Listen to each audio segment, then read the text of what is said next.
بسم اللہ الرحمن الرحیم۔ السلام علیکم ورحمۃ اللہ وبرکاتہ۔ خدائے لم یزل آپ سب کو اپنے حفظ و امان میں رکھے۔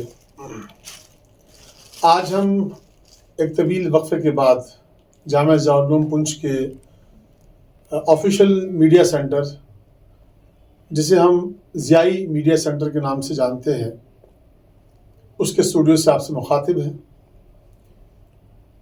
آج ہمارے پاس دو اہم شخصیات موجود ہیں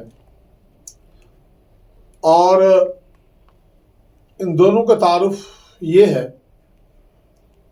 کہ برادر محترم مولانا محمد ارشد قاسمی صاحب، جو دارالعلوم محمدیہ میل کھیڑلا بھرت پور راجستھان کے محتمم ہیں، اور ان کے ساتھ ان کے چھوٹے بھائی محترم مولانا محمد راشد قاسمی صاحب، جو دارالعلوم محمدیہ میل کھیڑلا بھرت پور راجستھان کے شیخ الحدیث ہیں۔ ان حضرات کا مختصر تعارف یہ ہے کہ یہ دونوں صاحبزادے ہیں حضرت مولانا محمد قاسم صاحب علیہ رحمہ، جو دارالعلوم محمدیہ میل کھیڑلا بھرت پور کے بانی و محتمم تھے، اور یہ وہ ادارہ ہے جو ہندوستان کے چوٹی کے معیاری اداروں میں جس کا شمار ہوتا ہے۔ اپنی جامعیت کے اعتبار سے، اپنی وسعت کے اعتبار سے، اپنی عمر کے اعتبار سے، اپنی خدمات کے اعتبار سے یہ ادارہ ایک مثالی ادارہ ہے۔ اگر آپ کو کبھی اس ادارے میں جانے کا موقع ملے تو آپ کو حیرانگی ہوگی کہ اس ریگستان میں کتنا بڑا عالیشان دینی مرکز قائم ہے۔ وہ ادارہ ایک عام ادارہ نہیں ہے، بلکہ صحیح معنوں میں وہ ادارہ جامعہ کہلانے کا مستحق ہے۔ ہزاروں طلباء وہاں زیر تعلیم ہیں، ہزاروں طالبات وہاں زیر تعلیم ہیں، اور اس کے علاوہ عصری علوم کے میدان میں بہت سے اسکول قائم کیے گئے ہیں، اور بھی بہت سے فلاحی کام یہ ادارہ کر رہا ہے، اور یہ سب خلوص ہے اور دعائیں ہیں۔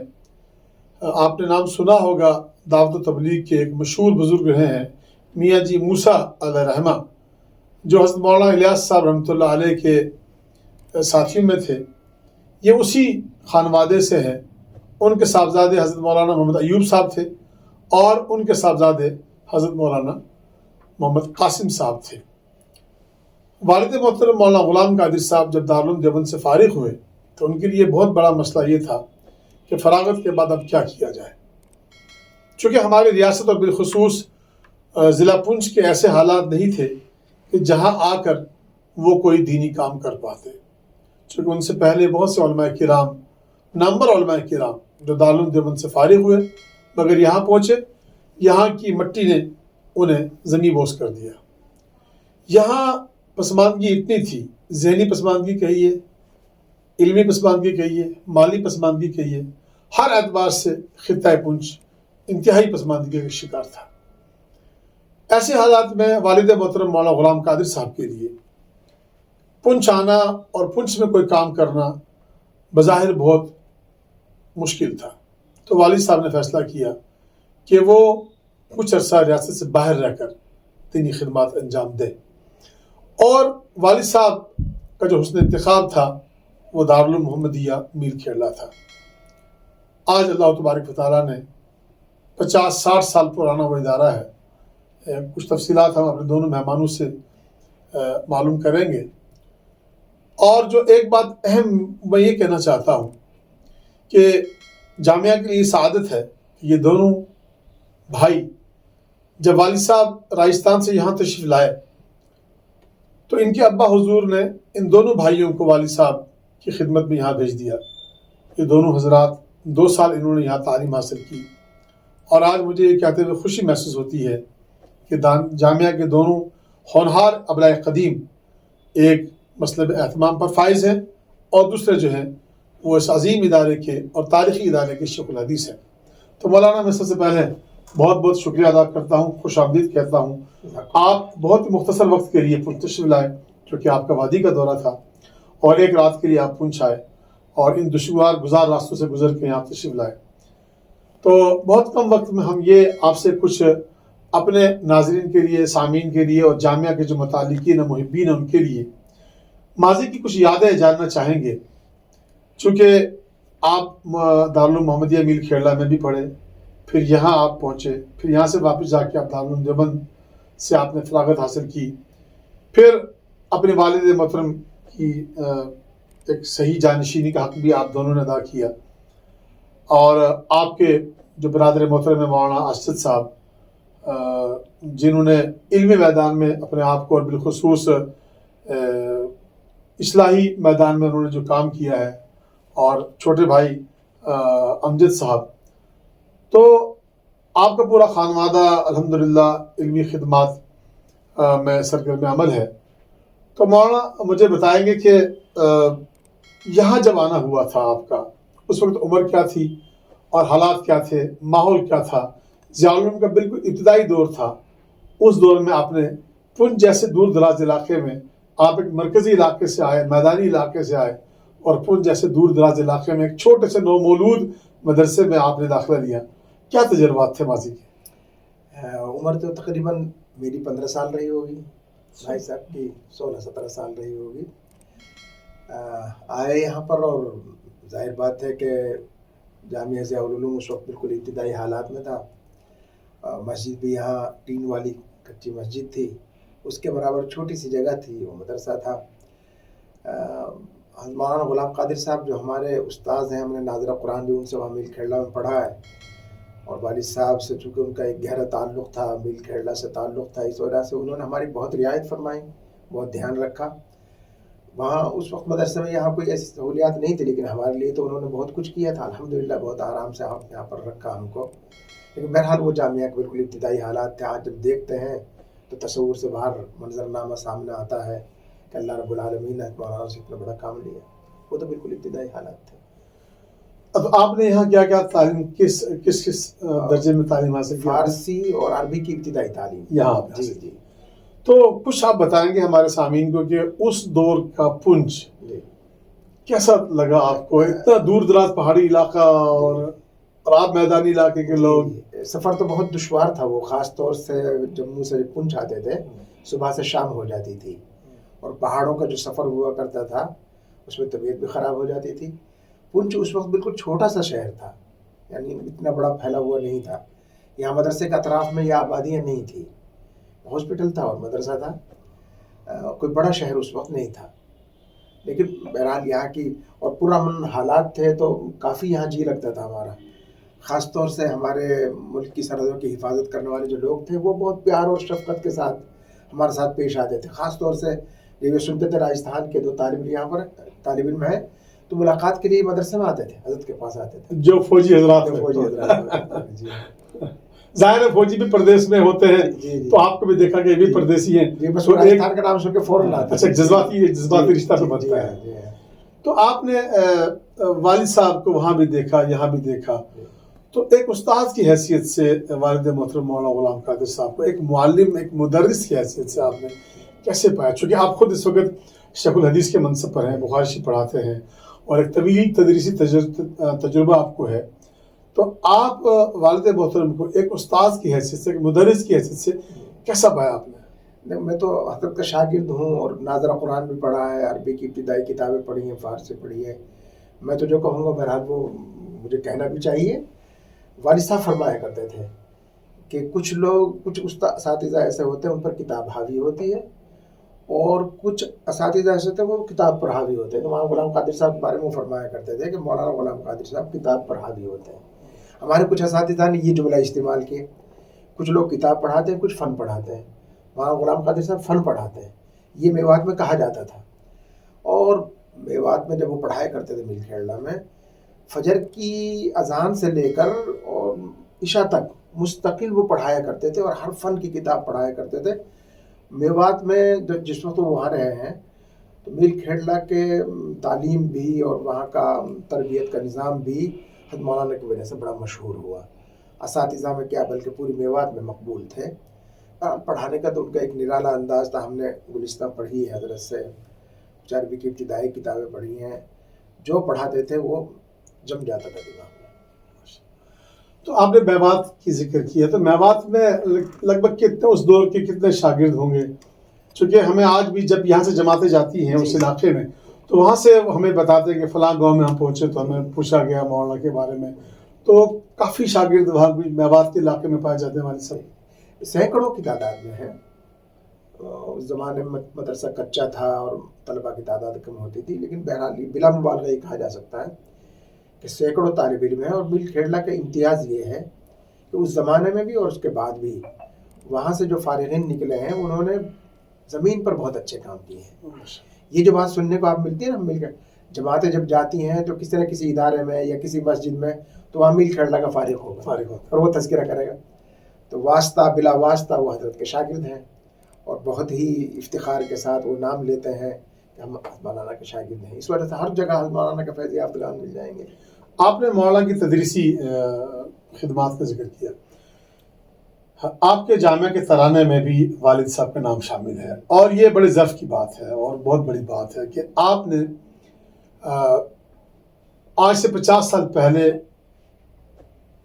جس استاذ نے وہاں 5 سال تدریسی خدمات انجام دی اور آپ نے اپنے ترانے میں والد محترم کا نام شامل کیا، ان کی خدمات کا اعتراف کیا، تدریس کے علاوہ ایسی کیا خوبیاں دیکھی آپ نے وہاں والد صاحب میں کہ مولانا قاسم صاحب علیہ رحمہ جو بڑے بھائی بھی تھے اور مشفق بھی تھے اور سرپرست بھی تھے اور جنہیں والد صاحب آج بھی یاد کرتے ہیں، آپ دیدہ ہو جاتے ہیں، تو وہ کیا ایسی کیا بات تھی کہ جامعہ کے ترانے میں والد محترم کو جگہ ملی؟ ایسی کیا صفات آپ کو نظر آیا؟ مدرسے کی خدمات کے لحاظ سے کوئی پہلو ایسا نہیں ہے جس میں حضرت مولانا کا نمایاں کردار نہ ہو.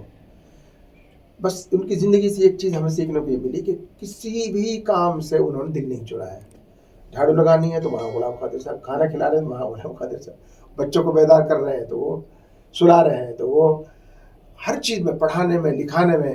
مدرسے کی جو اور خدمات ہوتی تھی، مثلاً فصل کے موقع پر ٹرک بھرنا ہے تو سب سے آگے حضرت مولانا ہوتے تھے. ہمیں اچھی طرح یاد ہے وہ منظر کہ 100 کلو کی بوری گود میں رکھ کر ٹرک پر چڑھ جایا کرتے تھے، ایسے بغل میں لے کے اوپر چڑھ جایا کرتے تھے.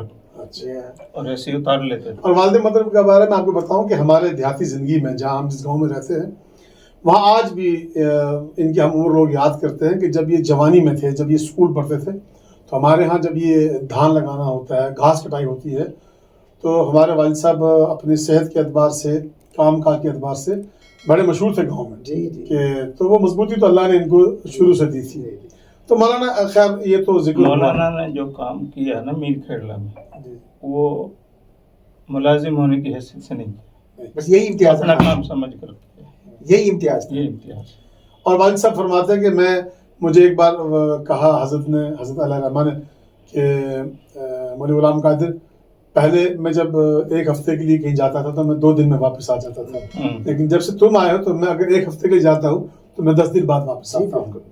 تو بہرحال یہ تو خیر ذکر ہوا. والد صاحب نے 5 سال وہاں پڑھایا، اس کے بعد ظاہر ہے کہ اب ایسے حالات پیدا ہوئے کہ والد صاحب کے ضمیر نے انہیں دستک دی اور وہ یہاں چلے آئے. جب وہاں سے والد صاحب آئے ہیں تو وہ کیا منظر تھا، کس حال میں آئے؟ کیا وہ آنا ان کا طبعی تھا یا حالات کی مجبوری تھی؟ اور اس پر حضرت والا کا، حضرت مولانا قاسم صاحب رحمۃ اللہ علیہ کے کیا جذبات تھے یا ان کے کیا حالات تھے، وہ کیا منظر تھا؟ مولانا کے ذہن میں یہ تو پہلے سے تقاضا تھا کہ پنچ میں کام کرنا ہے، اور وہاں سے اجازت لینا کہ جو دوران یہاں ہے وہ اچانک نہیں تھا. وہ پچھلے 6 مہینہ 1 سال پر محیط ہے، بار بار کہتے رہتے تھے، تقاضا کرتے رہتے. حضرت والد صاحب فرماتے تھے کہ بھئی یہاں بہت اچھے آپ ہیں اور ہمارے لیے بڑے مفید ہیں، اجازت نہیں دیتے تھے، اصرار ہوتا رہتا تھا. ایک مرتبہ ایسا بھی ہوا کہ حضرت مولانا نے فرمایا کہ اب مجھے ضرور جانا ہے، تو والد صاحب نے روکنے کے لیے یہ جملہ بھی کہا کہ اگر آپ کو جانا ہی ہے تو میں زمین پر لیٹ جاتا ہوں، آپ میرے اوپر سے گزر جائے گی. لیکن حضرت مولانا اسی طرح بس عاجزی اور فروتنی کے ساتھ اجازت طلب کرتے رہے. بہرحال یہاں کے حالات کی وجہ سے کوئی اجازت بھی الحمدللہ مل گئی. اس میں بھی ایک امتیازی بات جو والد صاحب ہمیشہ سنایا کرتے تھے، ہمیشہ ہر مجلس میں فرمایا کرتے تھے کہ جس دن تشریف لائے ہیں وہ بس جو ہوتی تھی دلی آتی تھی وہ صبح 8 بجے، تو اس دن بھی مدرسے کا کام اسی طرح کیا جیسے ہمیشہ کرتے تھے. بچوں کو بیدار کرنا، 8 بجے تک کے گھنٹے پڑھانا، کسی بچے کو یہ محسوس نہ ہو کہ مولانا جا رہے ہیں.